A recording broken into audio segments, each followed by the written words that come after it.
برکاتہ۔ الحمد للہ وکفی وسلام علی عباده الذین اصطفی، اما بعد فاعوذ باللہ من الشیطان الرجیم، بسم اللہ الرحمن الرحیم۔ ولا تحسبن الذین قتلوا فی سبیل اللہ امواتا بل احیاء عند ربهم یرزقون۔ صدق اللہ المولانا العظیم وبلغنا رسولہ النبی الامین المختار الکریم، ونحن على ذلك لمن الشاہدین والشاکرین والحمد للہ رب العالمین۔ آئیے کچھ عرض و معروضات پیش کرنے سے قبل سب سے پہلے آقا نامدار مدینے کے تاجدار احمد مجتبی محمد مصطفیٰ صلی اللہ تعالی علیہ وسلم کی مقدس بارگاہ میں درود شریف کا ہدیہ پیش کریں۔ الصلاۃ والسلام علیک یا رسول اللہ، الصلاۃ والسلام علیک یا حبیب اللہ، الصلاۃ والسلام علیک یا نور اللہ، صلی اللہ تعالی علیہ وسلم۔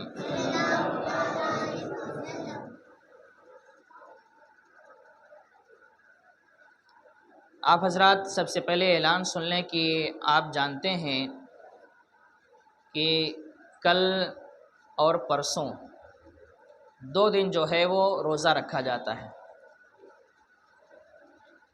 9 محرم اور 10 محرم کی فضیلت روزہ کے حوالے سے بہت زیادہ ہے۔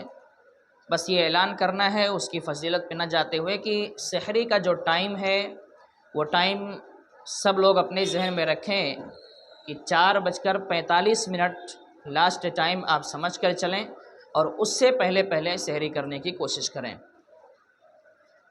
روزہ سب کو رکھنا چاہیے، کوشش یہ کریں کہ ہر کوئی روزہ رہے، لیکن مسئلہ یہ بھی ہے کہ روزہ رکھیں گے دوپہر میں شربت کون پیے گا، ہے نا؟ وہ بھی تو 4-5 ڈیگ ختم کرنا رہتا ہے، تو اس کو ختم کرنے کے لیے روزہ توڑنا پڑے گا تبھی تو پی پائیں گے۔ ہونا تو یہ چاہیے، میں نوجوانوں سے بھی گزارش کروں گا، پچھلے سال بھی میں نے کہا تھا، یہ مت دیکھیے کہ ہم کیا کرتے آئے ہیں، ہم پہلے سے دوپہر میں کرتے آئے، یہ مت دیکھیے۔ بہت سارے بیچارے روزے دار رہتے ہیں اور روزے داروں کے سامنے اس طرح کوئی چیز کھانے پینے کی بانٹنا یہ غلط طریقہ ہے۔ حالانکہ آپ ایک اچھا کام کر رہے ہیں، شربت بانٹنا، کھچڑا یہ سب اچھا کام کر رہے ہیں، لیکن روزے داروں کے سامنے کام کر رہے ہیں، اس لیے آپ ثواب تو کر رہے ہیں لیکن گناہ تو نہیں ملے گا اس پہ، لیکن بہرحال اس سے بچنا چاہیے۔ تو طریقہ یہ اپنائیں کہ دوپہر کے بجائے مغرب کے بعد کر دیں یا عشاء کے بعد کر دیں، یہ ٹائم اگر رکھیں تو بہتر رہے گا۔ اس میں ہوتا کیا ہے کہ روزے دار پیتے نہیں ہیں، پھر پتیلیاں آتی ہیں، 2 پتیلی 3 پتیلی کے گھر میں جاتے، پتہ چلا کہ آدھے لوگوں کو بھی نہیں ملا، اور گھروں میں فریج میں رکھا ہوا ہے، ہر چیز فریج میں، ہر چیز فریج میں۔ ابھی تک بقرہ عید کا گوشت لوگوں کا ختم نہیں ہوا ہے اور محرم کا شربت بھی رکھنا شروع کر دیں گے، ہے نا؟ بہت سارے لوگ ہیں۔ بہرحال سحری کا ٹائم جو ہے وہ 4:45 پکڑ کے چلیں، اور اس سے پہلے سحری کرنے کی کوشش کریں۔ ایک مرتبہ درود شریف پڑھیں، اللہم صلی علی سیدنا وشفیعنا محبیبنا ونبینا مولانا محمد معدن الجود والکرم منبع العلم والحلم والحکم وآلہ الکرام وابنہ الکریم وبارک وسلم۔ عزیزان ملت اسلامیہ، کل کی نشست میں آخری میں یزید کے تعلق سے کچھ باتیں میں نے آپ کے سامنے چھیڑی تھیں اور بات ختم ہو گئی تھی۔ حضرت امیر معاویہ رضی اللہ تعالیٰ عنہ کے بعد بغیر کسی کے مشورے کے، بغیر کسی کے پوچھے، یزید نے اپنی خلافت کا اعلان کر دیا، اور اس کی حرکتیں اتنی خطرناک تھیں کہ جو بھی اللہ اس کے رسول کے ماننے والے تھے ان کا اس کے ہاتھ پر بیعت کرنا یہ بالکل ناممکن تھا، لیکن جو دنیا دار تھے، جو پلٹنے والے تھے،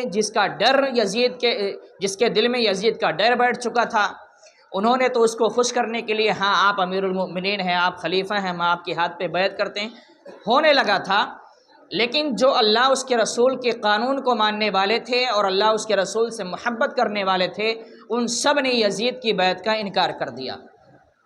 لیکن یزید کو ایک بات کا خطرہ تھا کہ میری حرکتیں سب کو معلوم ہے کہ میں کیسا ہوں، اور میری حرکتوں کو دیکھ کر جو اللہ والے ہیں، جو اللہ کو ڈرنے والے ہیں، وہ میری خلافت کو تسلیم نہیں کریں گے، میری بیعت کو تسلیم نہیں کریں گے۔ اس کا فسق و فجور، اس کا حلال چیزوں کو حرام کرنا، جائز چیزوں کو ناجائز کرنا، شریعت کے قانون کو اپنی مرضی کے مطابق استعمال کرنا، یہ ساری چیزیں پورے مدینے میں، پورے مکے میں، کوفہ میں مشہور ہو چکی تھیں۔ اسی وجہ سے جب اس نے خلافت کا اعلان کیا تو اس کو یہ لگا کہ میں اپنے رعب و دبدبے سے اور اپنی طاقت سے سب کو دبا سکتا ہوں، لیکن 3 لوگ اس کی نظر میں ایسے تھے، اسے خطرہ تھا ان سے کہ ان کی بیعت اگر میں نہیں لے پاؤں گا تو پھر میری خلافت ہٹ سکتی ہے اور مجھے کرسی چھوڑنا پڑ سکتا ہے۔ تو اس نے جیسے ہی خلافت کا اعلان کیا، فوراً اس نے مدینے کے گورنر ولید بن عقبہ کو ایک خط لکھا اور اپنے باپ حضرت امیر معاویہ کے انتقال کی خبر دی۔ ابھی مدینے میں، کوفہ میں حضرت امیر معاویہ کی انتقال کی خبر بھی نہیں پہنچی تھی، لیکن یزید کو سب سے زیادہ فکر امیر معاویہ کے انتقال کے بعد یہی ہے کہ میں کسی طرح اپنی خلافت کا اعلان کراؤں، لوگوں کو بیعت کراؤں۔ اسے خطرہ تھا، معلوم تھا کہ میری حرکتیں معلوم ہے، لوگ تسلیم نہیں کریں گے۔ تو اس نے مدینے کے گورنر ولید بن عقبہ کو خط لکھا، سب سے پہلا خط جو ہے وہاں پر گیا، اور خط میں یہی لکھا تھا کہ میرے باپ امیر معاویہ کا انتقال ہو گیا ہے اور ان کے بعد میں خلیفہ بن چکا ہوں، میں نے خلافت کا اعلان کر دیا ہے، اور تمہاری بارگاہ میں، تمہارے پاس میرا یہ خط جیسے ہی پہنچتا ہے تو سب سے پہلے سب کو چھوڑ دینا، سب سے پہلے تم حضرت امام حسین، عبداللہ بن زبیر اور عبداللہ بن عمر، ان تینوں کو بلاؤ اور ان کی بیعت کسی بھی طرح لو، ان کو نہیں چھوڑنا ہے۔ ولید بن عقبہ جو ہے وہ اللہ رسول کو ماننے والے تھے، انہوں نے جب یہ خط پڑھا تو وہ خود گھبرا گئے کہ یہ کام میں کیسے کر سکتا ہوں، کہ زبردستی ان سے میں کیسے بیعت لے سکتا ہوں، اور ان کے ساتھ زبردستی میں کیسے کر سکتا ہوں۔ بہرحال گورنر تھے، اس نے خلافت کا اعلان کر دیا تو اس کی بات تو ماننی تھی۔ ولید بن عقبہ نے مشورے کے لیے مروان کو بلایا تھا، اور مروان بن حکم یہ وہ شخص ہے کہ جب یہ پیدا ہوا تھا اور اس کے پاس رسول اعظم صلی اللہ علیہ وسلم کے پاس اس کے پیدائش کی خبر بھیجی گئی اور حضور سے یہ کہا گیا تھا کہ کچھ اپنی منہ سے چبا کر دے دیجئے، اس کے منہ میں ڈال دیا جائے، تو اللہ کے رسول نے اس کے بارے میں فرمایا تھا هو الوزغ بن غضب، یہ گرگٹ کا بیٹا گرگٹ ہے، یہ کبھی بھی پلٹ سکتا ہے۔ جس وقت پیدا ہوا تھا اسی وقت اللہ کے رسول نے فرمایا تھا یہ بھی گرگٹ ہے اور اس کا باپ بھی گرگٹ ہے، اور اس کے باپ کو تو اللہ کے رسول نے شہر بدر کر دیا تھا، طائف میں بسنے پر مجبور کر دیا تھا، اس کا باپ جا کے طائف میں بسا ہوا تھا۔ بہرحال اس نے چونکہ حرکتیں تو اس کی غلط تھی لیکن اپنے آپ کو مسلمان کہتا تھا، ولید بن عقبہ نے کیا کیا کہ مروان کو بلایا کہ مشورہ لے کہ بھائی خط میں اتنی بڑی بات لکھی ہے، یہ کیسے ممکن ہے، اور امام حسین کو کیسے ان سے بیعت لی جائے، ان لوگوں سے کیسے بیعت لی جائے۔ تو اس نے کہا، مروان نے کہا، اس سے کوئی اچھی امید نہیں تھی، اللہ کے رسول نے پہلے ہی فرما دیا تھا کہ گرگٹ کا بیٹا گرگٹ ہے، یہ صرف رنگ بدلتا ہے۔ تو مروان جب آیا مشورے کے لیے، ولید بن عقبہ نے یزید کا خط سنایا کہ ایسا ایسا معاملہ ہے، تو اس نے کہا کہ فوراً امام حسین کو، عبداللہ بن زبیر کو، اور اس کے بعد حضرت عبداللہ ابن عمر کو بلاؤ اور ان سے یزید کی بیعت لو، اگر وہ بیعت کریں تو ٹھیک اور نہ کریں تو ان تینوں کو قتل کر دو۔ اس کا یہ مشورہ تھا۔ ولید بن عقبہ نے کچھ کہا تو نہیں لیکن حضرت امام حسین کو بلایا۔ حضرت امام حسین چند نوجوانوں کے ساتھ، اپنے دوستوں کے ساتھ، اپنے ساتھیوں کے ساتھ ولید بن عقبہ کے گورنر ہاؤس میں پہنچے اور ان سے کہا کہ تم باہر کھڑے رہو، میں اندر جاتا ہوں، اگر اندر کوئی آواز سنائی دی، شور و غل کی آواز سنائی دی تو تم سب سمجھ لینا کچھ گڑبڑ ہے اور اندر آ جانا۔ حضرت امام حسین اندر تشریف لے گئے۔ ولید بن عقبہ نے حضرت امیر معاویہ کی انتقال کی خبر دی اور کہا کہ یزید کا حکم ہے کہ وہ خلیفہ بن چکا ہے، آپ اس کی بیعت کریں۔ حضرت امام حسین رضی اللہ تعالیٰ نے فرمایا کہ چھپ کر میں بیعت نہیں کر سکتا، یہ نہیں ہو سکتا کہ میں چھپ کر بیعت کروں، آپ نکلیے شہر میں، اعلان کیجئے، سب سے بیعت لیجئے، پھر دیکھا جائے گا کیا کرنا ہے کیا نہیں کرنا ہے۔ تو ولید بن عقبہ چونکہ ادب کرتا تھا امام حسین کا، اس نے کہا ٹھیک ہے آپ جائیے۔ حضرت امام حسین چلے گئے، مروان وہیں پر کھڑا تھا۔ اس ظالم نے کہا غصے میں آ کے، جلال میں آ کے ولید بن عقبہ سے کہ اگر تم نے امام حسین کو چھوڑ دیا اور انہیں قتل نہیں کیا تو پھر ان پہ کبھی بھی قابو نہیں پا سکو گے، تمہاری کرسی بھی جا سکتی ہے۔ بہرحال ولید بن عقبہ نے کہا کہ اے مردود، تو مجھے ایسی چیز کا مشورہ دیتا ہے کہ جس سے میری دین برباد ہو جائے، میرا ایمان برباد ہو جائے، اور میں رسول اعظم صلی اللہ علیہ وسلم کے سامنے میدان محشر میں منہ دکھانے کے قابل نہ ہو جا پاؤں، مجھ سے ایسا کبھی بھی نہیں ہو سکتا ہے۔ بہرحال مروان نے زور دیا کہ دوبارہ بلایا جائے اور ان سے بیعت لی جائے۔ ولید بن عقبہ نے دوبارہ قاصد کو بھیجا کہ امام حسین کو بلا لاؤ۔ امام حسین رضی اللہ تعالیٰ سمجھ چکے تھے، سارا معاملہ سمجھ چکے تھے کہ یہ معمولی بات نہیں ہے، یہ مجھ سے زبردستی بیعت لینا چاہتے ہیں اور میں بیعت کرنے کو تیار نہیں ہوں تو ضرور یزید میرے قتل کی سازش رچے گا۔ امام حسین کو پتہ چل گیا، قاصد گیا، اس نے کہا کہ ولید بن عقبہ آپ کو بلا رہے ہیں، رات ہو گئی تھی۔ امام حسین نے کہا کہ ابھی رات ہو گئی ہے، جائیے صبح دیکھتے ہیں کیا کرنا ہے۔ جب دوبارہ خبر آئی تو امام حسین رضی اللہ تعالیٰ نے مدینے سے مکہ جانے کا فیصلہ کر لیا کہ اگر میں مدینے میں رہوں گا تو یہ لوگ میرے ساتھ زبردستی کریں گے اور قتل و غارت گری ہونے پہ مجبور کر دیں گے۔ امام حسین رضی اللہ تعالیٰ نے رات میں ہی ساز و سامان تیار کیا، سواری تیار کیا، اپنے گھر والوں کو تیار کیا، اور مدینے سے مکہ نکلنے کے لیے آپ بالکل تیار ہو چکے۔ صبح ہوئی تو آپ سوچیں میرے دوستو، وہ شہر مدینہ جس کے بارے میں اللہ کے رسول صلی اللہ علیہ وسلم نے فرمایا تھا کہ شہر مدینہ مجھے سب سے زیادہ پیارا ہے، اور آپ سوچ سکتے ہیں کہ جب شہر مدینہ اللہ کے رسول کو پیارا ہے تو اللہ کے رسول کے نواسے کو بھی وہ شہر سب سے زیادہ پیارا ہوگا۔ امام حسین رضی اللہ تعالیٰ کے سامنے صرف یہ نہیں تھا کہ یزید زبردستی بیعت کرا رہا ہے، مجھے قتل کر دے گا۔ مدینہ چھوڑنا یہ کوئی معمولی بات امام حسین کے لیے نہیں تھا، بہت بڑی مصیبت اور بہت افسوس کا معاملہ تھا، کیونکہ جہاں آپ کے نانا جان کا مزار شریف ہے، نانا جان جلوہ فرما ہے، اس جگہ کو چھوڑ کے وہاں سے دربدر ہونا یہ امام حسین کے لیے یزید کی بیعت سے بھی زیادہ مصیبت کا باعث تھا۔ لیکن کریں تو کیا کریں، مجبور ہو چکے ہیں، شہر مدینہ چھوڑنے پر مجبور ہو چکے ہیں۔ میرے عزیز دوستوں اور بزرگوں، امام حسین نے ساری تیاری کی، صبح ہوئی تو رسول اعظم صلی اللہ علیہ وسلم کے مزار شریف پر حاضر ہوئے اور نم آنکھوں سے روتے ہوئے عرض کیا کہ اے میرے نانا جان، میں یہ شہر بالکل نہیں چھوڑنا چاہتا، مجھے معلوم ہے کہ آپ کو یہ شہر پیارا ہے اور آپ کے اس نواسے کو بھی یہی شہر سب سے زیادہ پیارا ہے، لیکن اے میرے نانا جان، میں مجبور ہوں، مجھے مجبور کیا جا رہا ہے، میں اس شہر سے جدا ہونے والا ہوں، میں آپ سے جدا ہو رہا ہوں، اے میرے نانا جان میں آپ سے اجازت چاہتا ہوں۔ میرے عزیز دوستوں اور بزرگوں، اپنا درد، اپنی تکلیف امام حسین نے رسول اعظم صلی اللہ علیہ وسلم کے قبر شریف پر بیان کی، اور اس کے بعد میں آنکھوں میں آنسو بھر کر روتے ہوئے وہاں سے رخصت ہوتے ہیں، مکے کی طرف روانہ ہو جاتے ہیں۔ آپ کو معلوم ہونا چاہیے کہ جب مکے میں گئے، آپ نے مکے والوں کو خبر ملی کہ امام حسین آ رہے ہیں تو سارے مکے والے استقبال کے لیے آگے بڑھتے ہیں۔ امام حسین رضی اللہ تعالیٰ عنہ اور آپ کے اہل خانہ مکہ شریف میں پہنچتے ہیں۔ بہت مختصر میں بیان کر رہا ہوں کیونکہ وقت جو ہے نا بہت کم بچا ہے۔ مدینے سے مکے کے بیچ میں بھی معاملات ہوئے، لیکن بہرحال آپ مکے میں پہنچے، مکے والوں کو خبر پہنچی کہ امام حسین رسول اعظم کے نواسے آئے ہیں، تو سارے مکہ والے امام حسین سے ملنے کے لیے، انہیں مبارکباد دینے کے لیے کہ آپ ہمارے شہر میں آئے ہیں، آپ کا آنا مبارک ہو، لیکن انہیں نہیں معلوم تھا کہ امام حسین کس مجبوری کے تحت آئے ہیں۔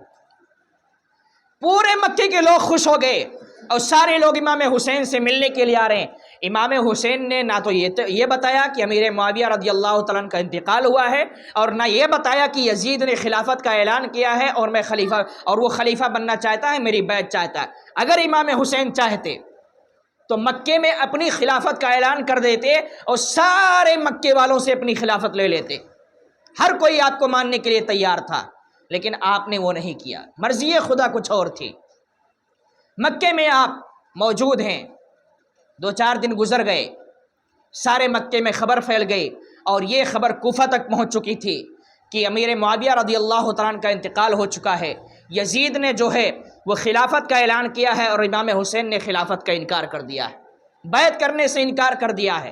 جب کوفیوں کو یہ خبر پہنچی تو کوفیوں نے سوچا کہ چلو ہم امام حسین کو اپنے یہاں بلا لیتے ہیں، اور بلانے کے بعد میں ہم ان کو اپنا امام مانیں گے، ان کو خلیفہ تسلیم کریں گے، ان کے پیچھے نماز پڑھیں گے اور ان کو سب کچھ مانیں گے۔ یہ خبر جب کوفہ میں پہنچی تو ایک اللہ کے رسول کے نواسوں کے چاہنے والے تھے کوفہ میں، ان کے گھر میں شیعہ حضرات جمع ہوئے، وہی شیعہ حضرات جو حضرت علی مرتضیٰ کرم اللہ تعالی وجہ الکریم سے محبت کا دعویٰ کرتے تھے، امام حسین اور امام حسن سے محبت کا دعویٰ کرتے تھے، اہل بیت سے محبت کا دعویٰ کرتے تھے، وہ شیعہ تھے۔ انہوں نے مشورہ کیا کہ ہم یہ چاہتے ہیں کہ حضرت امام حسین کو کوفہ بلا لیا جائے اور ان کی خلافت کا اعلان کر دیتے، ان کے ہاتھ پر بیعت کریں گے، ان کے پیچھے نماز پڑھیں گے، انہیں اپنا امام مان لیں گے۔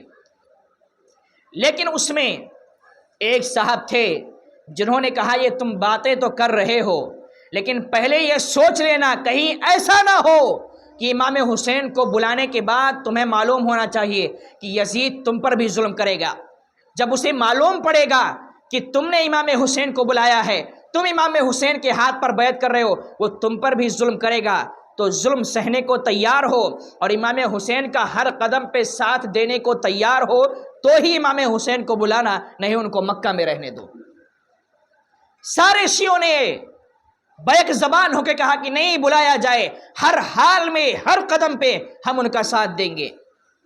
امام حسین کو ایک کے بعد دیگرے 53 خط پہنچے اور سارے خطوط میں یہی لکھا تھا کہ ہم آپ کا انتظار کر رہے ہیں، آپ آئیے، ہم آپ کو کوفے کا خلیفہ بنائیں گے، آپ کے ہاتھ پر بیعت کریں گے، بہت ساری باتیں، ہم بھٹکے ہوئے ہیں، ہم آپ کے جو کہیں گے اس پر عمل کریں گے۔ اور نعمان بن بشیر یہ وہاں کے گورنر تھے کوفہ کے، ان لوگوں نے لکھا کہ ہم ان کے پیچھے نماز نہیں پڑھتے ہیں، ان کے ساتھ عیدگاہ میں نہیں جاتے ہیں، عید کی نماز نہیں پڑھتے، آپ آئیے ہم آپ کو اپنا امام بناتے ہیں۔ اتنے خطوط گئے کہ امام حسین رضی اللہ تعالیٰ عنہ کو فوراً فیصلہ لینا پڑا کہ کسی طرح کوفہ پہنچا جائے۔ اچھا، کچھ لوگ یہ اعتراض کرتے ہیں کہ امام حسین جانتے تھے اور بعض صحابہ نے آپ کو روکا بھی کہ کوفہ مت جائیے، کوفیوں کا کوئی بھروسہ نہیں ہے، اور یہ پہلی بار نہیں تھا، اس سے پہلے بھی کوفی جو ہے وہ دھوکہ دے چکے تھے، ان کی غداری، ان کا فریب جو ہے وہ صحابہ کے سامنے ظاہر تھا، صحابہ جانتے تھے۔ امام حسین کو روکا گیا، لیکن امام حسین کے سامنے خطوط تھے، خطوط میں جو لکھا تھا، جو وعدہ کیا گیا تھا، اگر وہ امام حسین وہاں پر نہیں جاتے تو کل قیامت کے دن وہ کوفی یہ دعویٰ کر سکتے تھے کہ ہم بھٹکے ہوئے تھے، گمراہ تھے، ہم نے ہدایت کے لیے ان کو بلایا تھا لیکن یہ نہیں آئے تھے تو ہم ہدایت کہاں سے پائے۔ امام حسین کے سامنے آگے کی باتیں تھیں۔ بہرحال امام حسین نے فوراً جانے کا فیصلہ تو نہیں کیا، لیکن آپ نے خط لکھا کوفیوں کو کہ تمہارے اتنے خطوط آنے کے بعد میں یہ فیصلہ لیتا ہوں کہ میں پہلے اپنے بھائی مسلم بن عقیل کو جو ہے اپنے چچیرے بھائی کو بھیجتا ہوں، وہ تمہارے بیچ میں جائیں گے، ماحول کا جائزہ لیں گے، اگر ماحول خوشگوار لگا، ایسا لگا کہ کوفہ میں مجھے آنا چاہیے تو ان کے خط کا انتظار کروں گا، اگر وہ خط بھیجیں گے، خبر دیں گے تو میں ضرور کوفہ میں آؤں گا۔ امام حسین رضی اللہ تعالیٰ نے مسلم بن عقیل کو روانہ کر دیا کہ آپ جائیے، کوفہ کے حالات دیکھیے اور وہاں جانے کے بعد میں کیا ماحول ہے اس سے مجھے خبر کیجیے، میں اگر ماحول دیکھتا ہوں صحیح ہے تو ضرور آؤں گا۔ امام مسلم بن عقیل رضی اللہ تعالیٰ عنہ کوفہ کی طرف روانہ ہو گئے۔ وہ سارے کوفی امام مسلم بن عقیل کا انتظار کر رہے تھے کہ آئیں گے اور ہم ان کے ہاتھ پر امام حسین کی بیعت کریں گے۔ میرے عزیز دوستوں اور بزرگوں، امام مسلم بن عقیل کوفہ کے میں پہنچتے ہیں۔ کوفہ میں پہنچنے کے بعد میں ایک شخص مختار بن عبید تھا، اس کے گھر پہ تشریف لے گئے، پہچان تھی۔ اب مختار بن عبید کے گھر پہ سارے کوفی، پورے کوفہ سے وہ شیعہ جو اہل بیت سے محبت کا دعویٰ کرتے تھے وہ جمع ہونے لگے، اور جمع ہی نہیں ہوئے بلکہ امام مسلم بن عقیل کے ہاتھ پر امام حسین کی بیعت کرنے لگ گئے کہ آج سے ہم امام حسین کو اپنا خلیفہ مانتے ہیں اور آپ کے ہاتھ پر بیعت کرتے ہیں ان کی خلافت کا۔ آہستہ آہستہ تقریباً پورے کوفہ کے لوگوں نے امام مسلم بن عقیل کے ہاتھوں پر بیعت کر لیا اور یہ بھروسہ دلایا کہ ہر قدم پہ ہم آپ کے ساتھ ہیں، آپ اپنے بھائی امام حسین کو بلا لیجئے۔ جب امام مسلم بن عقیل نے دیکھا کہ ماحول بالکل صحیح ہے، سارے ماحول صحیح ہیں، کوئی انتشار نہیں ہے، تو آپ نے امام حسین کے نام خط لکھ دیا کہ میرے بھائی، میں نے کوفہ کے حالات کو جانا، پہچانا، کوفہ کے لوگوں سے ملا، وہ آپ کو خلیفہ ماننے کو تیار ہے، بلکہ میرے ہاتھ پر آپ کی خلافت کا اعلان کر دیا انہوں نے، سب نے بیعت کر لی ہے، آپ کا انتظار کر رہے ہیں، کوفہ کے حالات بالکل صحیح ہیں، آپ کوفہ تشریف لے آئیے۔ اب معاملات اتنے آگے بڑھے کہ ادھر سے امام حسین رضی اللہ تعالیٰ عنہ کوفہ کی تیاری کر رہے ہیں، ادھر امام مسلم بن عقیل مختار بن عبید کے گھر میں موجود ہیں، اور نعمان بن بشیر جو ہے، جو کوفہ کے گورنر تھے، انہوں نے مسجد میں خطبہ دیا اور لوگوں سے کہا کہ اے لوگوں، یہ یاد رکھو کہ یہ خلافت اور یہ بیعت جو ہے وہ یزید کے خلاف ہے، اور اس پر تمہیں یزید تکلیف دے گا، تمہیں سزائیں دے گا۔ سمجھانے کی کوشش کر رہے تھے، اتنے میں کچھ یزید کے چاہنے والے اس میں موجود تھے جو چھپے ہوئے تھے۔ ایک سے نے کھڑا ہوا اور کہا کہ معاملہ ایسے ہی نہیں چلے گا، تم سختی کرو اور امام مسلم بن عقیل کو کوفہ سے ہٹاؤ یا تو ان کو جیل میں ڈالو۔ نعمان بن بشیر صحابی رسول تھے، وہ ممبر سے اتر آئے کہ مجھ سے یہ نہیں ہو سکتا ہے، تم لوگوں کو جو کرنا ہے کرو۔ تو اس ظالم نے یزید کو خط لکھا کہ کوفہ کے حالات بہت خراب ہو چکے ہیں، مسلم بن عقیل امام حسین کی طرف سے آئے ہیں اور انہوں نے پورے کوفہ والوں سے امام حسین کی بیعت لے لی ہے، بیعت کر لی ہے، ان کی خلافت کا اعلان کر دیا ہے۔ اگر تمہیں کوفہ بچانا ہے تو کسی اچھے آدمی کو یہاں بھیجو، سخت کو بھیجو، جو ان کو روک سکے اور ان کو جیل میں ڈال سکے۔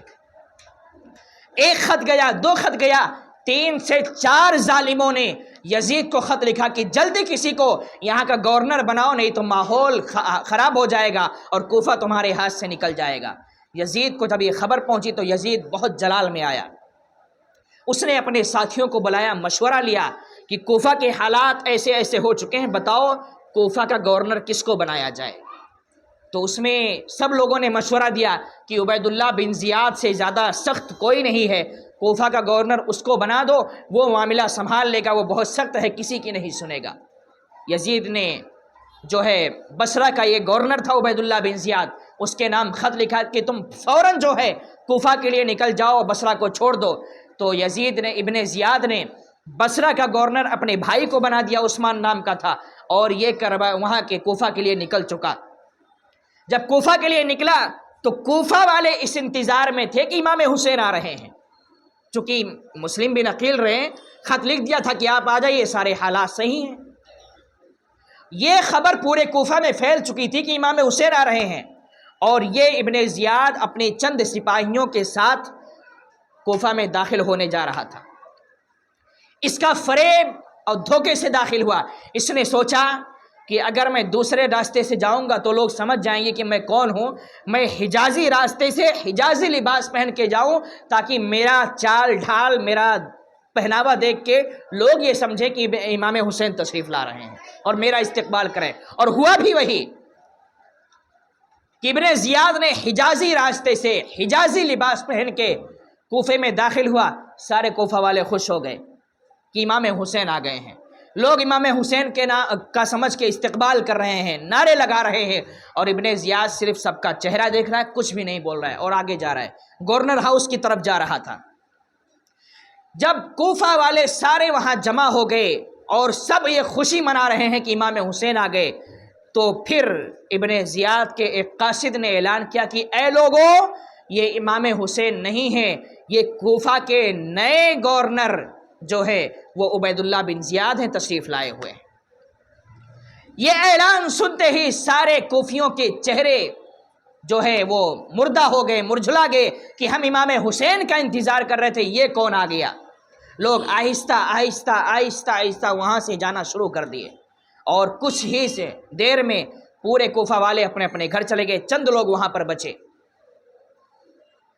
اب یہ گورنر ہاؤس میں پہنچا تو اس کی چال اتنا شاطر دماغ کا تھا کہ اس نے پہلے کوفہ کے بڑے بڑے لوگوں کو بلایا، جو عہدے دار تھے، جو طاقت رکھتے تھے، جن کا رسوخ تھا ان کو بلایا اور ان سب کو اعلان کر دیا کہ یاد رکھو، اگر یزید کے خلاف کوئی کام ہوتا ہے اور یزید کی بیعت کے خلاف کوئی کام ہوتا ہے اور کوئی اس کی بیعت کے خلاف جاتا ہے تو مجھ سے زیادہ سخت اس کے لیے کوئی نہیں ہوگا، اسے سخت سزا دی جائے گی، ضرورت پڑا تو اسے قتل بھی کر دیا جائے گا۔ اس لیے کسی کو یزید کی بیعت کے خلاف نہیں جانا ہے، سب کو یزید کے ہاتھ پر بیعت کرنا ہے، یزید کو خلیفہ ماننا ہے، اور جو یزید کے خلاف جائے گا اور یزید کے مخالفین کو اپنے گھر میں پناہ دے گا اس کو بھی سزائیں دی جائیں گی۔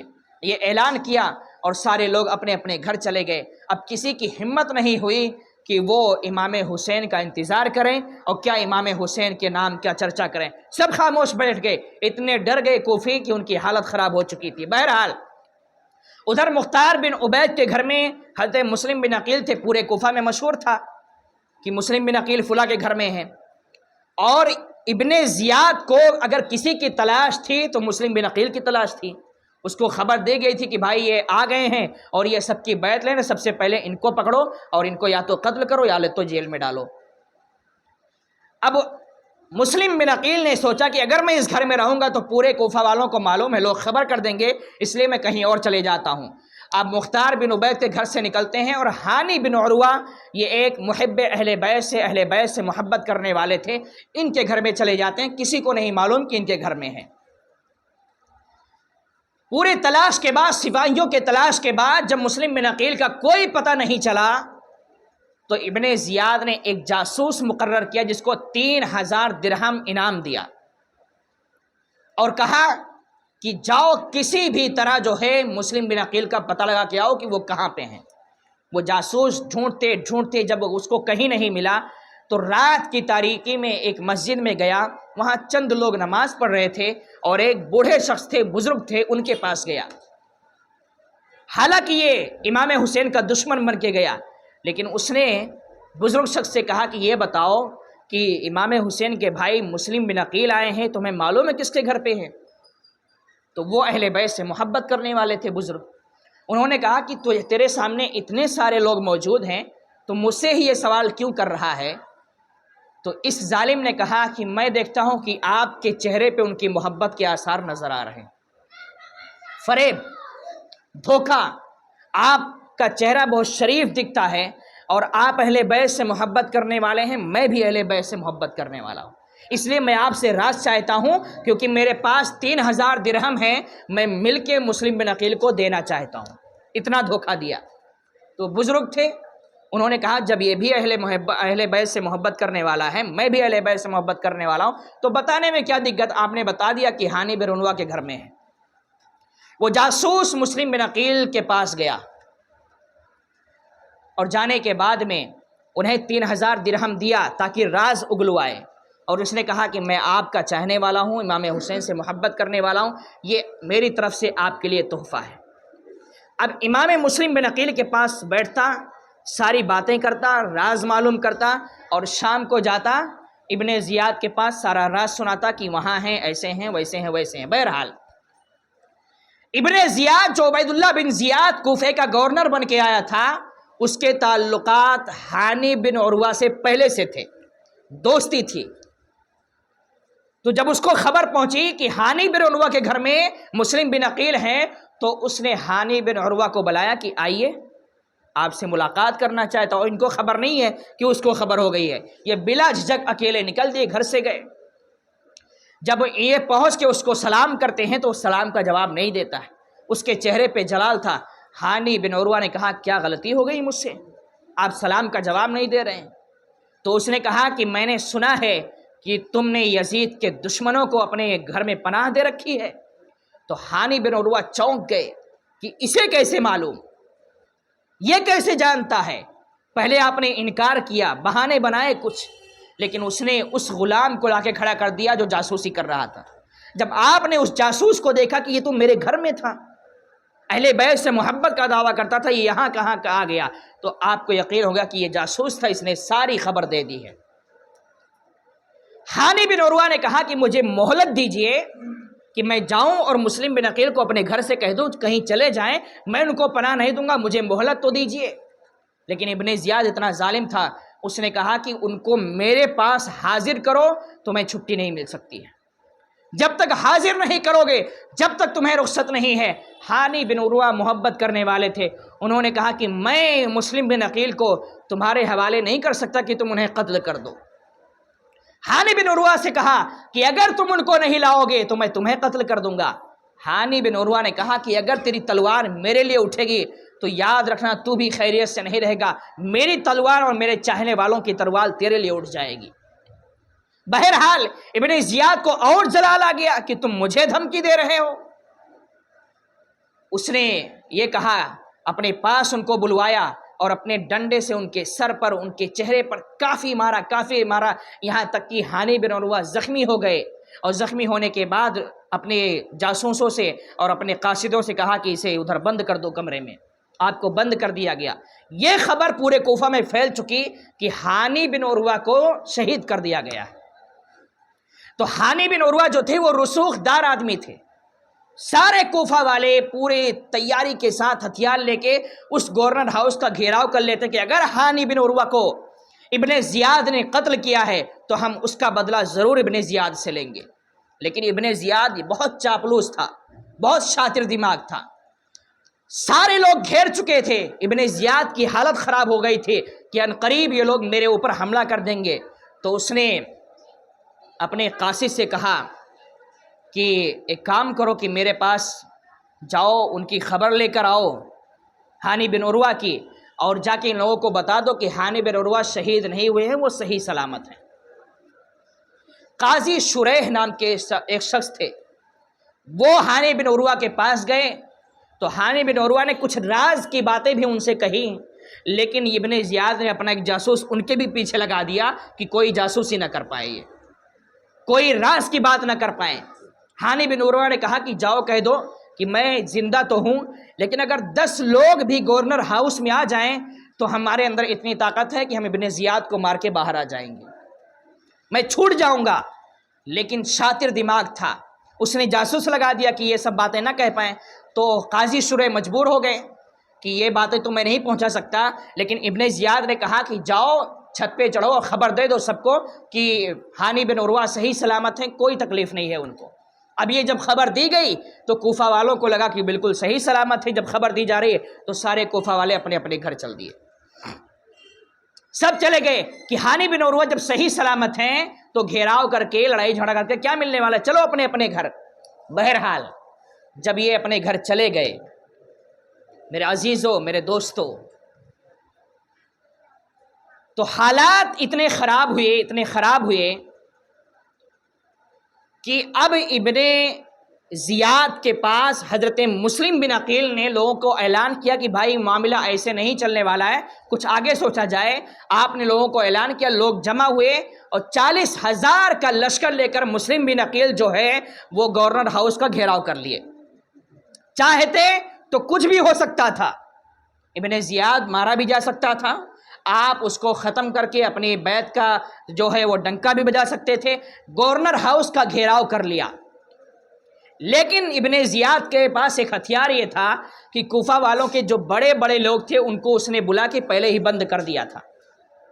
جب ابن زیاد نے دیکھا کہ مسلم بن عقیل کا یہ ساتھ دینے والے 40,000 سے زیادہ ہیں اور یہ کچھ بھی کر سکتے ہیں، تو اس نے ایک دماغ چلایا کہ جن کو بند کیا تھا ان کو اس نے کہا کہ ایک کام کرو، سب چھت پہ چڑھو اور اپنے چاہنے والوں، اپنے رشتہ دار، اپنے گھر والوں سے کہہ دو کہ سب لوگ اپنے گھر چلے جائیں ورنہ ہم تم کو قتل کر دیں گے۔ تو یہ لوگ جو بند تھے اپنی جان بچانے کے لیے چھت پہ گئے اور اپنے گھر والوں، رشتہ داروں سے، دوستوں سے، سب سے کہہ دیا کہ بھیا ہاتھ جوڑتے ہیں، سب چلے جاؤ ورنہ تمہاری وجہ سے ہم یہاں قتل کر دیے جائیں گے، ہم مارے جائیں گے۔ تو ان لوگوں نے جب زور ڈالا، سفارش کی، تو ان کے چاہنے والے جتنے تھے وہ ایک ایک کر کے گورنر ہاؤس سے چلے گئے۔ حالات یہاں تک پہنچے کہ امام مسلم بن عقیل 40,000 کا لشکر لے کر آئے تھے اور مغرب کا وقت ہوتا ہے تو صرف 500 آپ کے ساتھ بچتے ہیں۔ یہیں سے کوفیوں کا فریب، دھوکہ جو ہے وہ چالو ہو جاتا ہے۔ جنہوں نے یہ کہا تھا کہ ہر قدم پہ ہر قدم پہ اگر مار کھانے کی بات آئے، سزا کی بات آئے تو سب سہنے کو تیار ہیں، لیکن امام حسین اور مسلم بن عقیل کا ساتھ چھوڑنے کو تیار نہیں ہیں۔ انہوں کو ایک دھمکی دی گئی کہ چلے جاؤ ورنہ ہم مارے جائیں گے۔ بس یہ سن کے وہ 40,000 میں سے سب کے سب چلے گئے، صرف 500 بچتے ہیں۔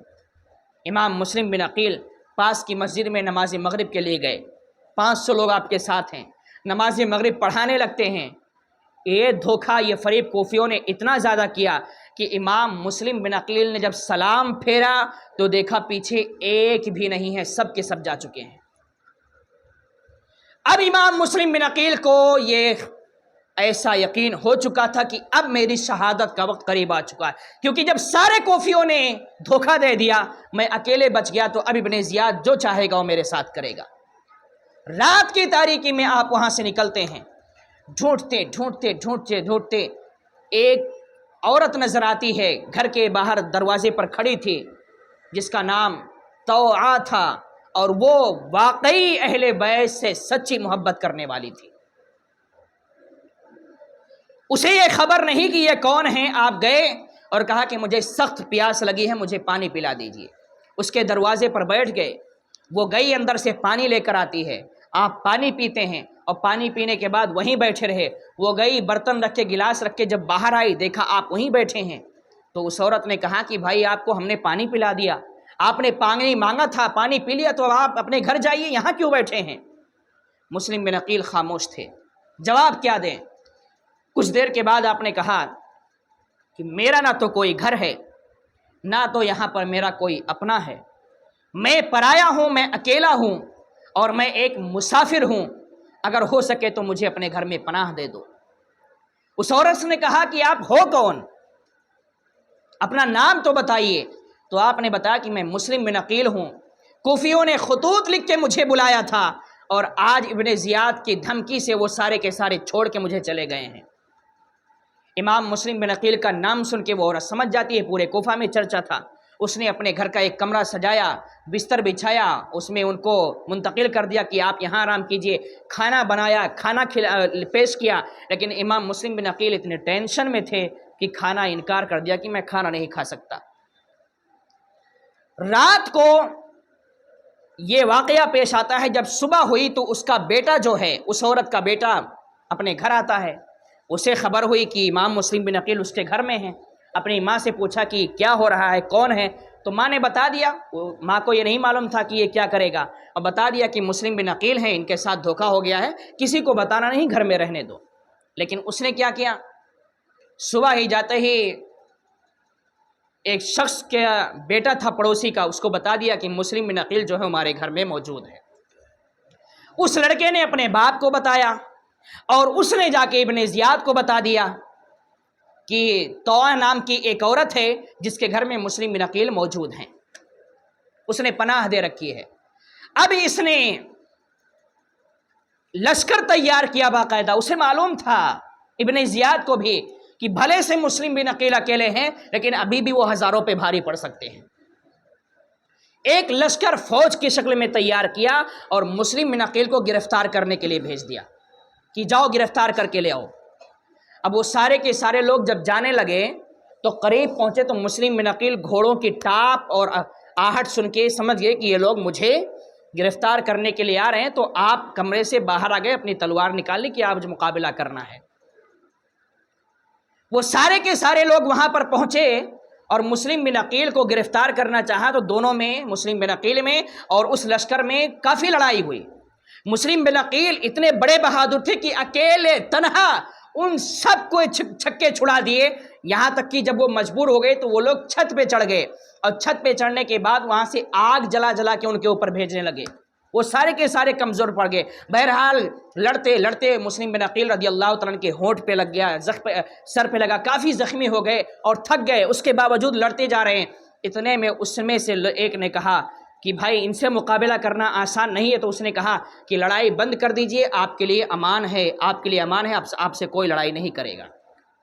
مسلم بن عقیل پھر بھی اپنی طاقت سے لڑتے جا رہے ہیں، انہیں معلوم تھا کہ یہ جھوٹ بول سکتا ہے۔ آپ نے کہا کہ مجھے یقین نہیں ہے، تم جھوٹ بول سکتے ہو مجھے گرفتار کرنے کے لیے. تو اس نے کہا کہ نہیں، ہم جھوٹ نہیں بول رہے ہیں، واقعی آپ کے لیے جو ہے امان ہے، آپ بند کر دیجئے لڑائی جھگڑا.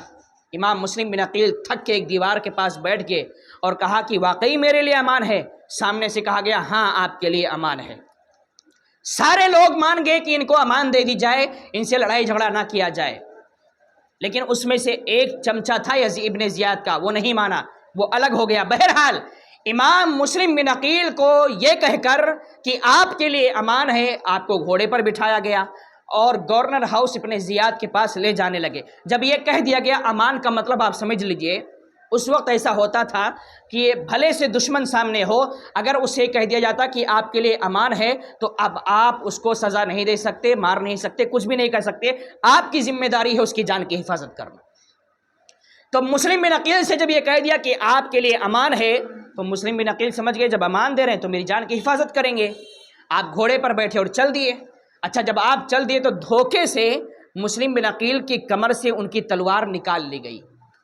جب تلوار نکال لی گئی دھوکے سے تو معاملہ یہاں تک ہوا کہ امام مسلم بن عقیل مایوس ہو گئے کہ اب معاملہ تو خراب ہے، کیونکہ جب میری تلوار بھی نکال لی گئی، ہتھیار بھی نکال لیا گیا تو اب مجھے یہ لوگ شہید کر دیں گے. بہرحال امام مسلم بن عقیل کو ابن زیاد کے وہاں پہنچایا گیا، دروازے پر حاضر کیا گیا، اندر جا کے اجازت طلب کی گئی کہ ہم مسلم بن عقیل کو لے کر آئے ہیں اور ہم نے انہیں امان دے رکھی ہے.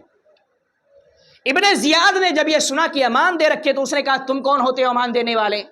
میں نے گرفتار کرنے کے لیے کہا تھا، تم نے امان کیوں دی ہے؟ کون ہوتے ہیں تم امان دینے والے؟ اس نے کہا جاؤ ابن زیاد کو مسلم بن عقیل کو میرے پاس لے کر آؤ. مسلم بن عقیل بہت پیاسے تھے، انہوں نے کہا کہ مجھے پانی پلا دو. بہرحال اس میں کچھ لوگوں نے تو کہا کہ آپ کو ایک بوند ایک قطرہ بھی پانی نہیں ملے گا، لیکن کچھ اس میں رحم دل تھے، انہوں نے پانی لا کر پیش کیا. روایتوں میں آیا کہ ہونٹ سے اور دانتوں کے اندر سے، منہ کے اندر سے اتنا خون نکل رہا تھا کہ وہ پیالہ جیسے ہی سامنے لاتے ہیں تو پانی پورا خون سے لت پت ہو جاتا ہے. آپ نے پانی پینے کی کوشش کی، پانی تو نہ پی سکے، البتہ 2 دانت آپ کے ٹوٹے ہوئے تھے، وہ ٹوٹے ہوئے دانت اس پانی میں گر جاتے ہیں اور آپ نے پانی واپس کر دیا اور اب کہا کہ اب مجھے یہ پانی نہیں پینا ہے، اب شہادت کا پانی مجھے پینا ہے، وقت قریب آ چکا ہے. مسلم بن عقیل رضی اللہ تعالیٰ اندر تشریف لے گئے. ابن زیاد نے کہا کہ تم یہاں کس لیے آئے تھے؟ فساد برپا کرنے کے لیے، فتنہ برپا کرنے کے لیے؟ امام مسلم بن عقیل نے کہا کہ نہیں، ہمارا یہ کام نہیں ہے، ہم تو ان کوفیوں کے کہنے پر آئے تھے، انہوں نے ہمارے پاس بہت سارے خطوط بھیجے تھے، اگر یہ خطوط ہمارے پاس نہ آئے ہوتے تو ہمیں کوئی ضرورت نہیں تھی کوفہ میں آنے کی اور ان کی حمایت کرنے کی. مسلم بن عقیل کو یقین ہو گیا کہ اب میرا وقت قریب آ چکا ہے، لیکن شہادت سے زیادہ تکلیف اگر کوئی چیز آپ کو دے رہی تھی تو وہ یہ کہ انہوں نے امام حسین کو بھی یہ خبر پہنچا دی کہ آپ چلے آئیے، اور وہ آ رہے ہیں. انہیں خبر نہیں کہ مسلم بن عقیل کے ساتھ کیا ہو رہا ہے. قاضی شریح سے آپ نے کہا تھا کہ بھائی خبر پہنچا دینا.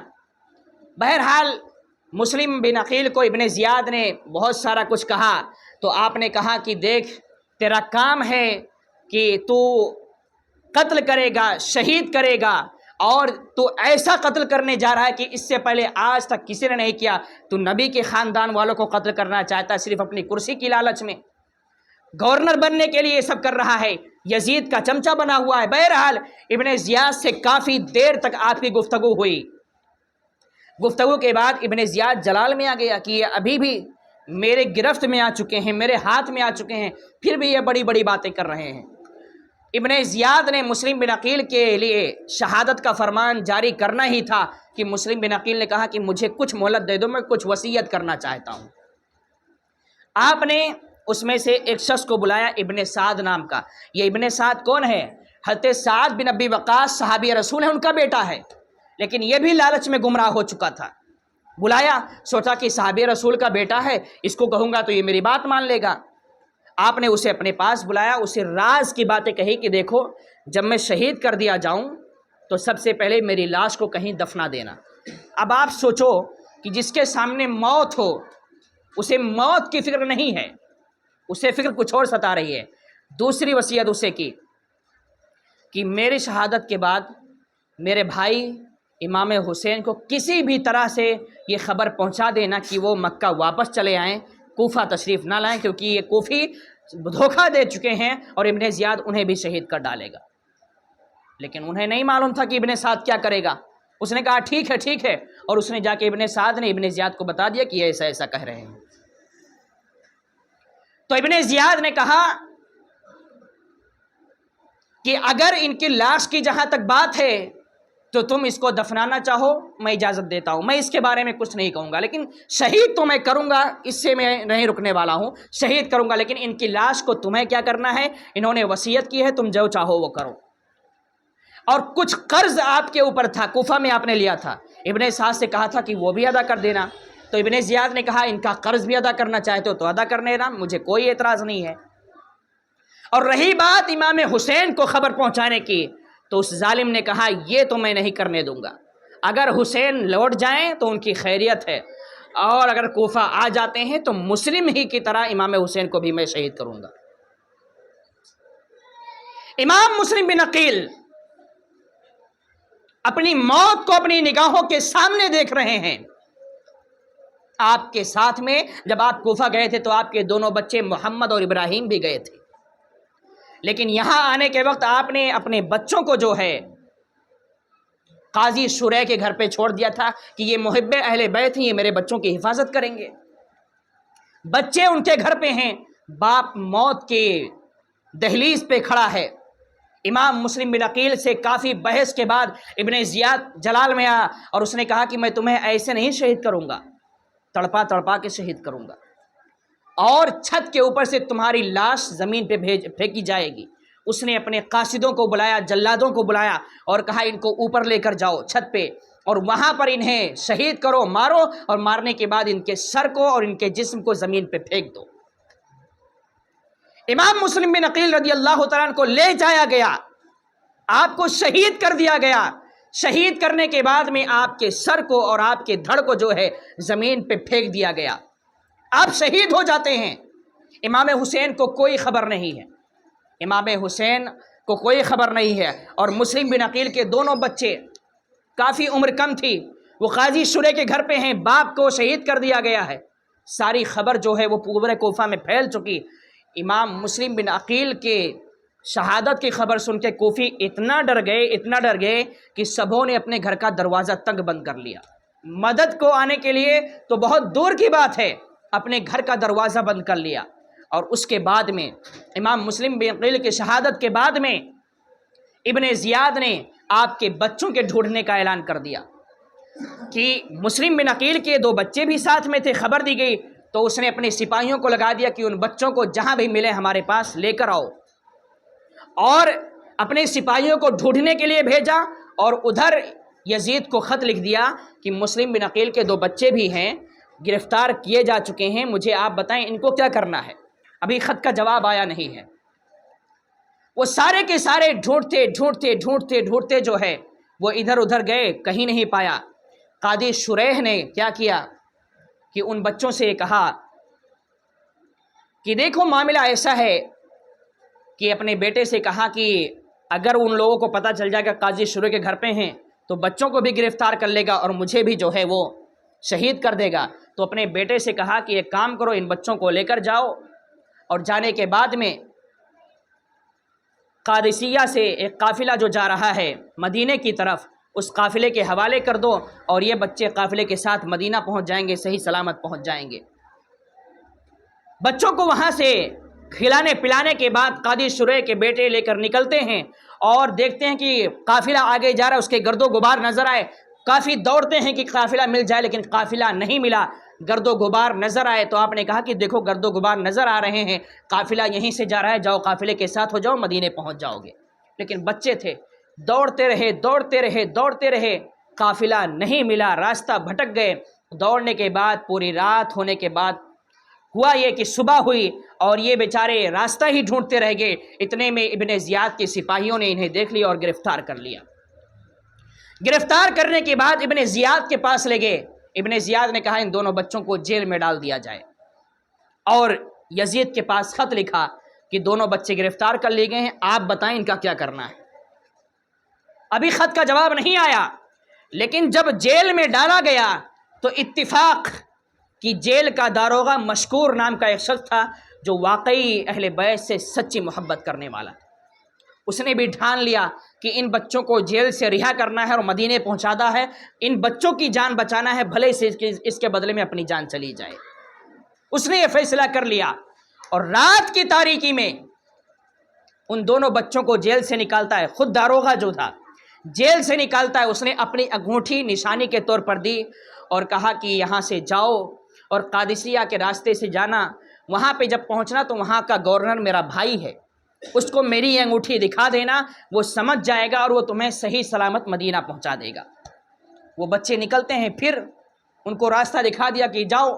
چلنے لگے، چلتے چلتے پوری رات چلنے کے بعد میں گھوم پھر کے جہاں سے نکلے تھے وہیں وہ آ کے پہنچتے ہیں. نہ تو قادسیہ پہنچے نہ تو مدینہ پہنچے، گھوم پھر کے راستہ بھٹک کے وہیں آ کے پہنچے. اتفاق سے وہیں پر ایک کنواں بھی تھا اور ایک درخت تھا جو کھوکھلا تھا. اپنی جان بچانے کے لیے وہ دونوں بچے جاتے ہیں، اس درخت کے کھوکھلے میں جو ہے چھپ جاتے ہیں.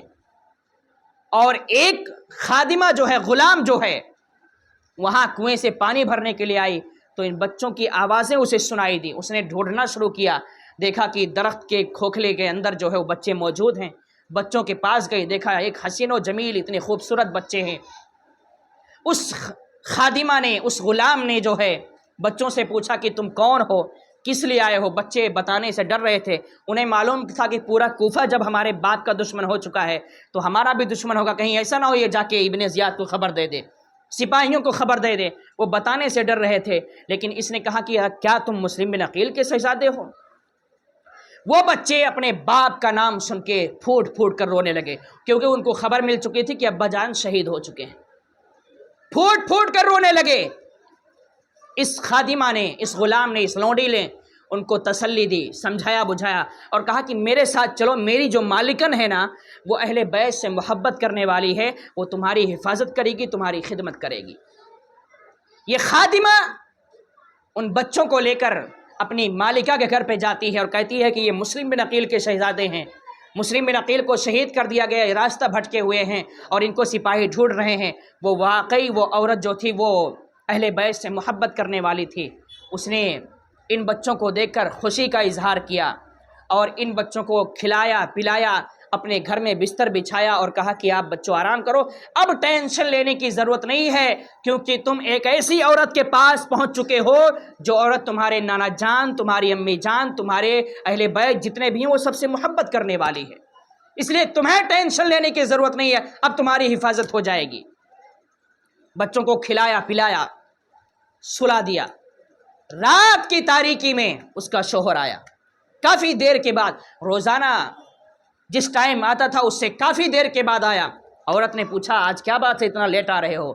تو اس ظالم نے کہا، اس کا نام حارث تھا، اس نے کہا کہ مسلم بن عقیل کو شہید کر دیا گیا اور اس کے دونوں بچوں کے ڈھونڈنے کا اعلان کیا گیا ہے اور ابن زیاد کی طرف سے انعام کا اعلان کیا گیا ہے کہ جو ڈھونڈ کر لائے گا اسے انعام و اکرام سے نوازا جائے گا.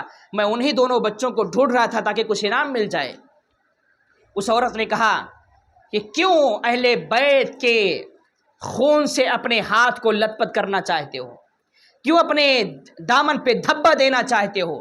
تمہیں معلوم نہیں کہ اہل بیت کا مقام کیا ہے؟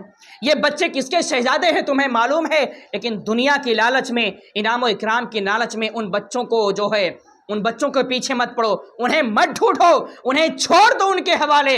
اور وہ اللہ کے رسول کے پیارے ہیں، اللہ کے رسول کے جو ہے گھرانے سے ہیں، ان کے پیچھے مت پڑو. اگر تم ڈھونڈ کو ان کے ابن زیاد کے حوالے کر دو گے تو ابن زیاد شہید کر دے گا، تمہیں کیا ملنے والا ہے؟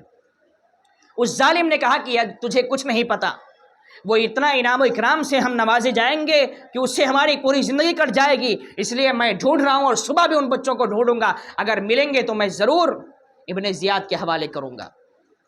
بہرحال اس عورت نے سمجھایا بجھایا، کھانا دیا، کھانا کھایا اور کھانا کھانے کے بعد حارث سو گیا.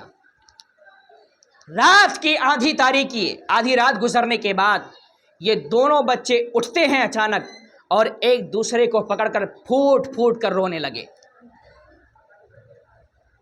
پھوٹ پھوٹ کر رونے لگے. اور دونوں کے رونے کی وجہ کیا ہے کہ بڑے بھائی نے خواب دیکھا کہ میرے خواب میں رسول اعظم صلی اللہ علیہ وسلم تشریف لائے، حضرت فاطمہ تشریف لائی ہیں، حضرت علی مرتضیٰ تشریف لائے، یعنی خاندان کے جتنے لوگ تھے وہ تشریف لائے، ابا جان مسلم بن عقیل تشریف لائے ہیں، اور نانا جان رسول اعظم صلی اللہ علیہ وسلم ابا جان مسلم بن عقیل سے یہ کہہ رہے ہیں کہ مسلم تم چلے آئے، اپنے بچوں کو دشمنوں کے حوالے چھوڑ آئے ہو، ان کو بھی ساتھ میں لانا چاہیے تھا۔ یہ بڑے بھائی نے خواب دیکھا، چھوٹے بھائی سے بیان کیا تو چھوٹے بھائی رونے لگے کہ ہم نے بھی بالکل یہی خواب دیکھا ہے۔ دونوں نے کہا کہ پھر اس خواب کا مطلب یہی ہے کہ اب ہم بھی صبح ہوتے ہی شہید کر دیے جائیں گے اور نانا جان کے پاس پہنچ جائیں گے۔ بچوں کو معلوم پڑ گیا، دونوں بھائی آپس میں ایک دوسرے کو پکڑ کر پھوٹ پھوٹ کر رونے لگے کہ اب ہم چند منٹ کے ساتھی ہیں۔ اور یہ آواز رونے کی اس ظالم کے کان میں پڑی، وہ بیدار ہو گیا، جاگ گیا۔ وہ جاگنے کے بعد میں اس نے مسلم بن عقیل کے بچوں کو ان کے کمرے کی طرف گیا، دیکھا کہ وہ بچے اس کے گھر میں، پوچھا تم کون ہو؟ انہیں نہیں معلوم تھا کہ یہ ظالم ہے۔ انہوں نے سوچا کہ جب عورت محب اہل بیت ہے تو شوہر بھی محب اہل بیت ہوگا۔ انہوں نے کہا کہ ہم مسلم بن عقیل کے شہزادے ہیں۔ جیسے ہی حارث نے یہ نام سنا جلال میں آ گیا، غصے میں آ گیا، کمرے میں گھستا۔ روایتوں میں آتا ہے کہ ان دونوں بچوں کو خوب مارا پیٹا، اور اس کے بعد میں اس ظالم نے یہیں تک نہیں، بچوں کی زلفوں کو پکڑ کر ایک دوسرے میں باندھ دیا، اور ایک دوسرے کو باندھ دیا تاکہ یہ بھاگ نہ سکیں، کہیں جا نہ سکیں۔ باندھنے کے بعد میں، کافی مارنے کے بعد میں دروازہ بند کر دیا اور کہا کہ بس صبح تک تم انتظار کر لو، صبح ہوتے ہی میری تلوار تمہاری گردن پہ ہوگی۔ صبح ہو گئی، جب وہ مار رہا تھا تو وہ عورت جو محب اہل بیت تھی، اس کی بیوی، وہ آتی ہے اور کہتی ہے کہ معاف کرو مجھے، ان بچوں کو چھوڑ دو، یہ رسول اعظم کے گھرانے سے ہیں، اہل بیت میں سے، انہیں چھوڑ دو، انہیں کچھ نہ کہو۔ لیکن اس ظالم کے اوپر دنیا کی محبت اتنی راسخ ہو چکی تھی کہ اس نے اپنی بیوی کو اتنا زبردست گھونسا مارا کہ روایتوں میں آتا کہ وہ ایک کھمبے سے جا کر لڑتی ہیں اور گر جاتی ہیں، ان کے سر پھٹ جاتے ہیں، سر سے کافی خون گرتا ہے، پھر بھی وہ عورت ہمت نہیں مانتی ہے کیونکہ وہ اہل بیت سے محبت کرنے والی تھی۔ وہ ہمت جٹاتی ہے، پھر اٹھ کے آتی ہے اور کہتی ہے کہ مت مارو ان بچوں کو، چھوڑ دو۔ کافی مارنے کے بعد، دونوں کے زلفوں کو ایک دوسرے میں باندھنے کے بعد، جکڑنے کے بعد، وہ ظالم جاتا ہے اپنے بستر پہ لیٹ جاتا ہے، کہتا ہے بس صبح ہونے کا انتظار کرو۔ صبح ہوتے ہی وہ اپنی تلوار لیتا ہے اور اس کمرے میں گھستا ہے جس میں وہ بچے تھے۔ جب ان بچوں نے اس کے ہاتھ میں تلوار دیکھی تو دونوں بچے سہم گئے، چیخ مار مار کر رونے لگے، اس سے معافی مانگنے لگے، پناہ مانگنے لگے کہ میری جان بخش دو، ہمیں چھوڑ دو، کیوں ہمارے جان کے پیچھے پڑے ہو۔ اور اس کے بعد وہ عورت بھی بیدار ہو گئی، اس نے سنا کہ یہ سب ہو رہا ہے تو دوڑتے ہوئے آئی، پیچھے سے اس نے اپنے شوہر کے کمر میں ہاتھ ڈالا اور پیچھے کھینچنے کی کوشش کی کہ ان بچوں کو کچھ نہ کہو، لیکن اس ظالم نے بہت زور سے اس کو مارا اور ایک دیوار میں جا کر ٹکرائی اور بے ہوش ہو گئی، کافی دیر تک ہوش میں نہیں آئی۔ اور اس ظالم نے یہیں تک نہیں روکا، ان دونوں بچوں کے زلفوں کو پکڑا اور گھسیٹتے ہوئے باہر لے کر آیا،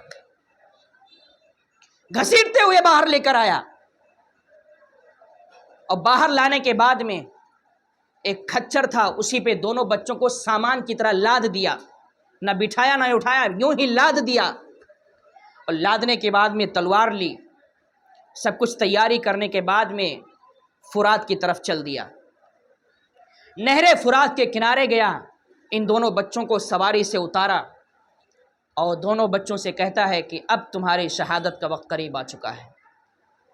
اتنے میں وہ عورت جس کی جو بے ہوش ہو چکی تھی، وہ ہانپتی ہوئی، تھکی ہاری، دوڑتی ہوئی نہر فرات پہ بھی اس کے پاس پہنچ گئی اور وہاں بھی اسے پکڑا کہ میرے سرتاج، آخری موقع ہے، ان بچوں کو بخش دو، معاف کر دو ان بچوں کو، تم کس لالچ میں پڑ گئے ہو، آخر ان بچوں کی جان لینے کے بعد تمہیں کیا ملنے والا ہے۔ اس نے کہا کہ ابن زیاد ہمیں انعام و اکرام سے نوازے گا۔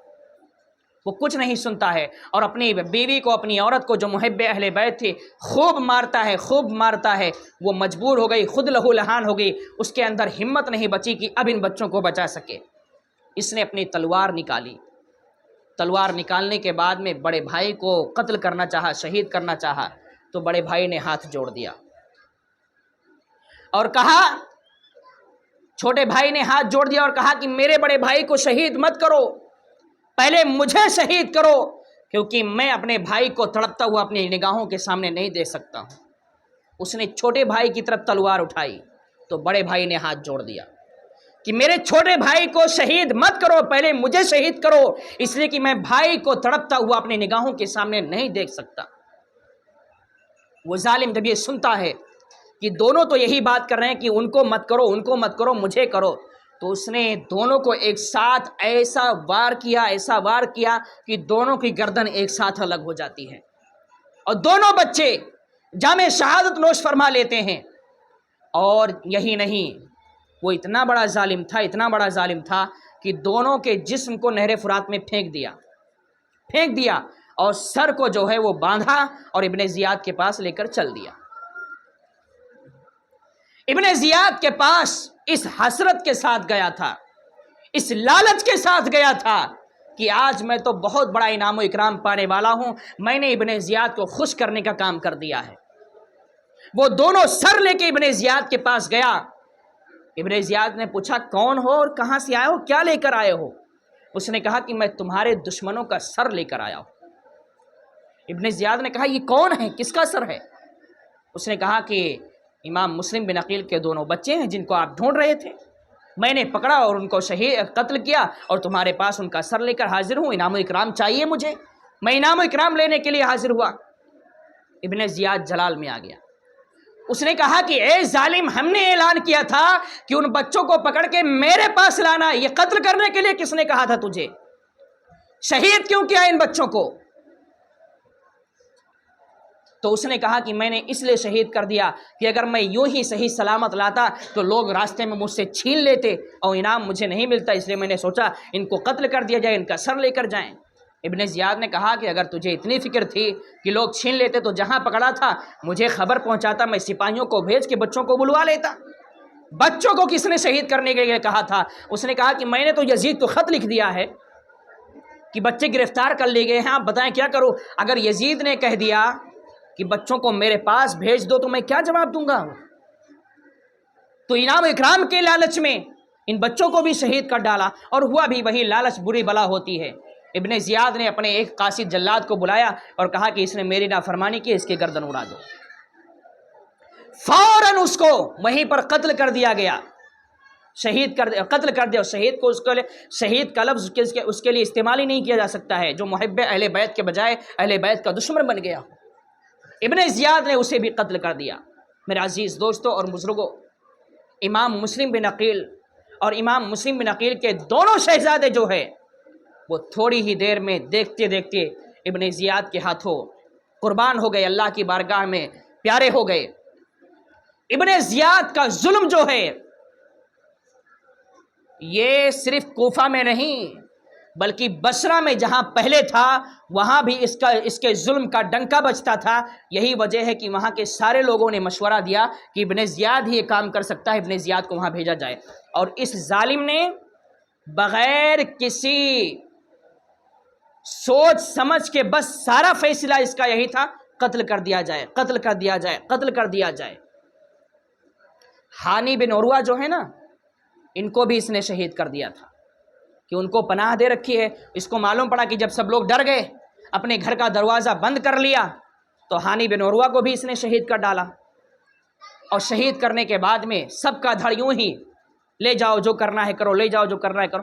اپنے آپ کو مسلمان کہنے والا، اسلامی خلیفہ کا اسلامی گورنر کہنے والا ابن زیاد یہیں پر نہیں رکتا ہے۔ اصل اس کی کہانی اب شروع ہوتی ہے امام حسین کے ساتھ۔ میرے عزیزوں، میرے دوستوں، امام حسین رضی اللہ تعالیٰ عنہ ابھی سفر پہ ہیں۔ امام مسلم بھی شہید ہو گئے، امام مسلم کے دونوں بچے بھی شہید ہو گئے، ہانی بن عروہ بھی شہید کر دیے گئے۔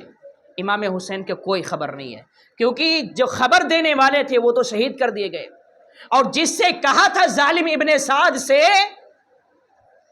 کہ کسی طرح میرے بھائی کو خبر پہنچا دینا، وہ تو ابن زیاد کا چیلا تھا تو صحابی رسول کا بیٹا سعد بن ابی وقاص کا نام آپ نے سنا ہوگا۔ یہ کوئی معمولی صحابی نہیں تھے، بہت بڑے صحابیوں میں سے تھے۔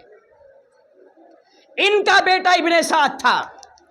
لیکن دنیا کی لالچ کو دیکھ کر، دنیا کی دولت کو دیکھ کر ابن زیاد کے چمچے گیری کے چکر میں یہ اہل بیت کا دشمن بن بیٹھا تھا۔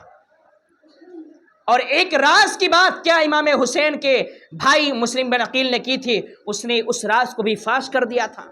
وہ چاہتا تو چپکے سے کسی کے ذریعے امام حسین کو خبر پہنچا دیتا کہ ایسا ایسا معاملہ ہو گیا، آپ واپس چلے آؤ، کوفہ مت آؤ، لیکن کوئی خبر پہنچانے والا نہیں ہے۔ وہ سارے کوفی جو اعلان کر رہے تھے کہ امام مسلم کو بھیجو یا کسی اور کو بھیجو، آپ کو ہم کسی حالت میں چھوڑنے والے نہیں ہیں، ہر قدم پر جان دینے کی بات آئے گی تو جان دیں گے، مال لٹانے کی بات آئے گی تو مال لٹائیں گے، جو کرنے کی بات آئے گی وہ کریں گے۔ لیکن محب اہل بیت ہیں، ہم اہل بیت سے محبت کرنے والے۔ وہ شیعہ اپنے آپ کو کہتے ہی یہی ہیں کہ میں اہل بیت سے محبت کرنے والے ہیں، لیکن شیعوں کا پہلا دھوکہ، پہلا فریب تو امام حسین کے ساتھ ہو چکا ہے۔ ان پر کیا بھروسہ کیا جائے کس سے محبت کرنے والے؟ یہ جو شیعہ آج ہیں یہ انہی کے چمچے ہیں، انہی کی نسلیں ہیں، وہی شیعہ جو کوفہ والے تھے۔ یہ کوفہ والے اہل بیت سے محبت کا دعویٰ کیوں کرتے تھے؟ آپ کو پتہ ہونا چاہیے کہ حضرت امیر معاویہ سے پہلے امام حسن اور امام حسن سے پہلے علی مرتضیٰ جب خلیفہ بنے تھے تو مدینے میں خلافت کا اعلان نہیں کیا تھا، وہ اپنا دارالخلافت کوفہ میں بنائے تھے، اور کوفہ والوں کے ساتھ انہوں نے بہت اچھا کیا تھا، لیکن علی مرتضیٰ کو بھی انہوں نے دھوکہ دیا تھا، اور یہ دھوکہ سب کو پتا تھا۔ یہی وجہ ہے کہ امام حسین جب نکلنے لگے نا کوفہ کے لیے تو بڑے بڑے صحابہ منع کر رہے تھے کہ مت جائیے آپ، اس لیے کہ آپ جاؤ گے تو وہ دھوکے باز ہیں، کچھ بھی کر سکتے ہیں، وہ ایک خط نہیں 1000 بھی خط لکھتے ہیں آپ کے پاس، لیکن ان کے فریب، ان کے پلٹنے کا کوئی بھروسہ نہیں ہے۔ لیکن امام حسین نے سوچا تھا کہ اگر جاؤں گا تو ہو سکتا ہے ہدایت مل جائے، سیدھا راستہ مل جائے، میرے نبی کا پیغام آگے بڑھتا چلا جائے، میرے نانا کا پیغام آگے بڑھتا چلا جائے، لیکن نہیں معلوم تھا کہ جانے کے بعد یہ حال ہوگا۔ مسلم بن عقیل شہید ہو گئے، بچے شہید ہو گئے، سارے کوفی اپنا اپنا دروازہ بند کر کے اپنے گھر میں موجود ہیں۔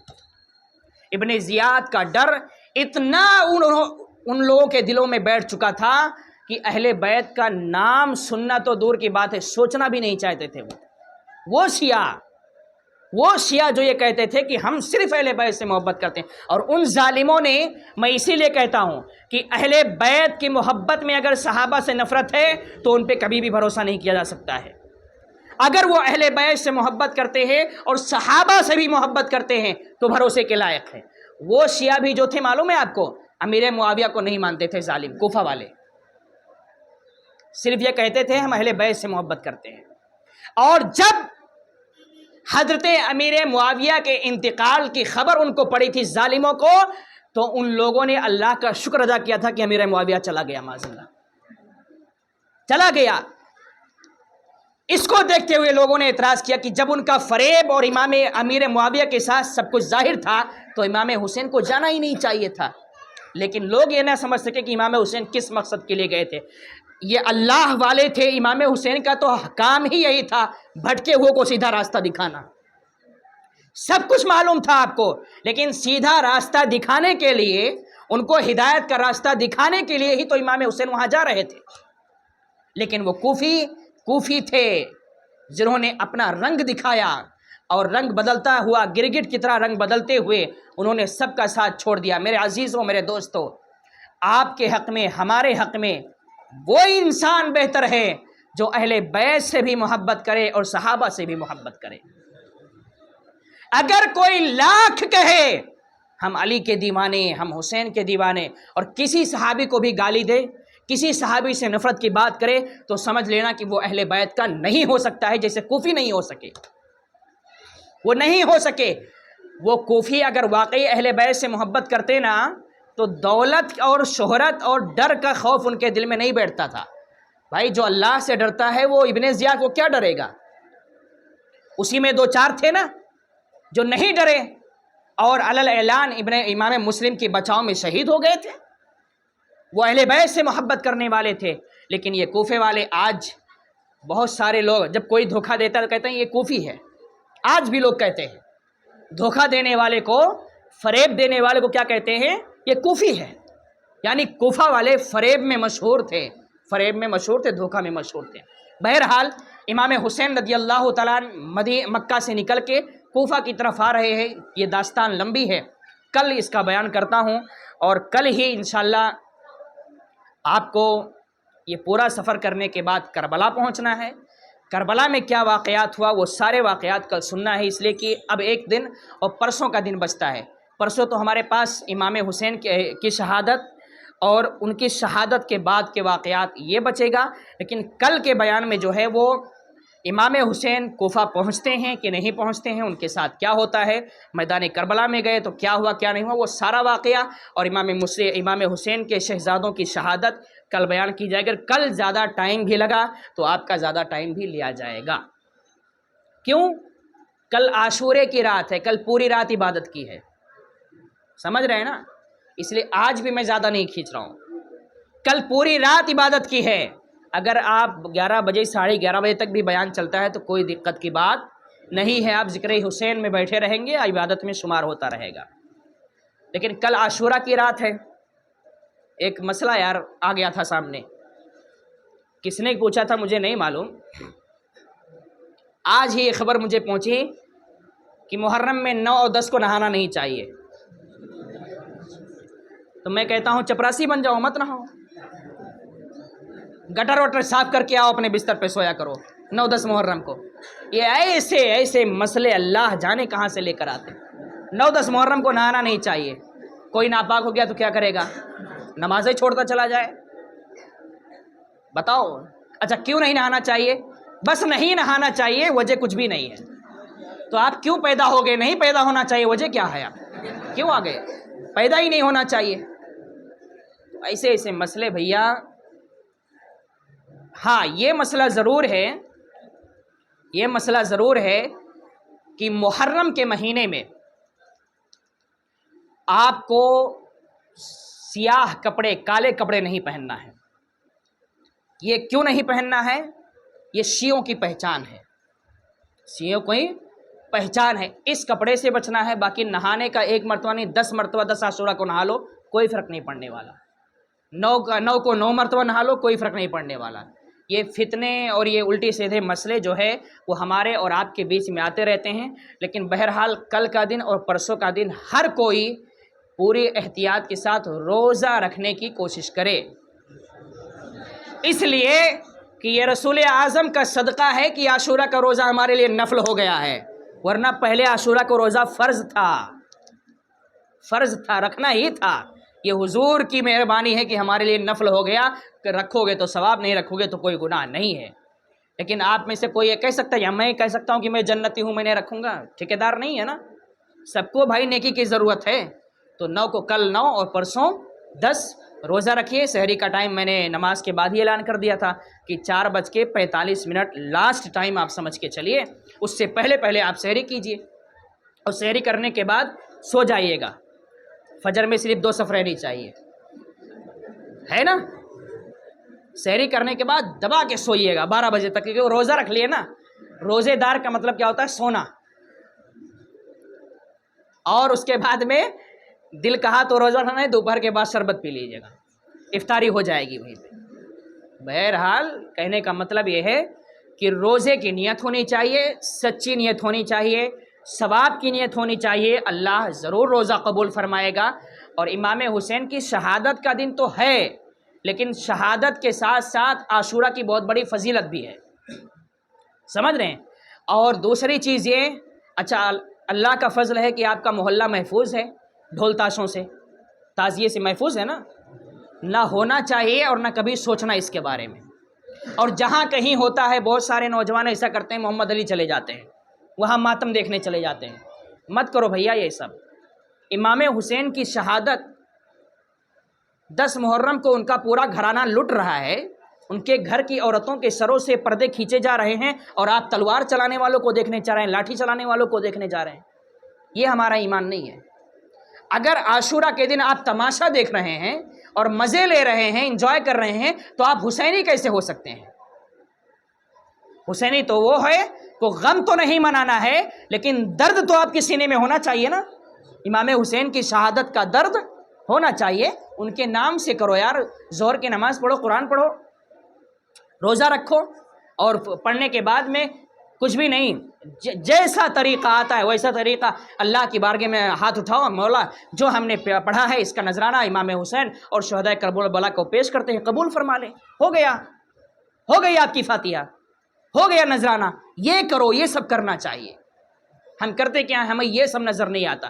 ارے یار مسلمان ہیں، چلو پورا قرآن ایک پارہ دو پارہ نہیں پڑھ پاتے، چاروں قل تو پڑھ لیں گے، وہ بھی نہیں یاد ہے تو سورہ اخلاص قل هو اللہ احد تو یاد ہے، اور سورہ فاتحہ تو یاد ہے، پڑھو قل هو اللہ احد 11 مرتبہ پڑھ لو، سورہ فاتحہ 11 مرتبہ پڑھ لو، آیت الکرسی یاد ہے تو وہ پڑھ لو، امام حسین کے نام سے ہدیہ کر دو، یہ سب کرو نا۔ انہوں نے ہمارے لیے اتنا سب کچھ کیا اور ہم ان کے نام پہ صرف نیاز کھائیں گے؟ یہ نہیں ہونا چاہیے۔ نیاز کھائیں گے تو بھی اس نیاز کا ثواب انہیں کو پہنچائیں گے، سمجھ رہے ہیں نا؟ نیاز جو ہماری بانٹی جاتی کس لیے بانٹی جاتی ہے؟ اس لیے نہیں کہ پبلک کو اکٹھا کیا جائے۔ بہت سارے لوگوں کی سوچ یہ ہے کہ نیاز نہیں رہے گا تو پبلک آئے گی نہیں، اور رمضان میں سحری کے ٹائم بریانی نہیں رکھو گے تو پبلک آئے گی نہیں، ایسی سوچ لوگوں کی بنی ہوئی ہے۔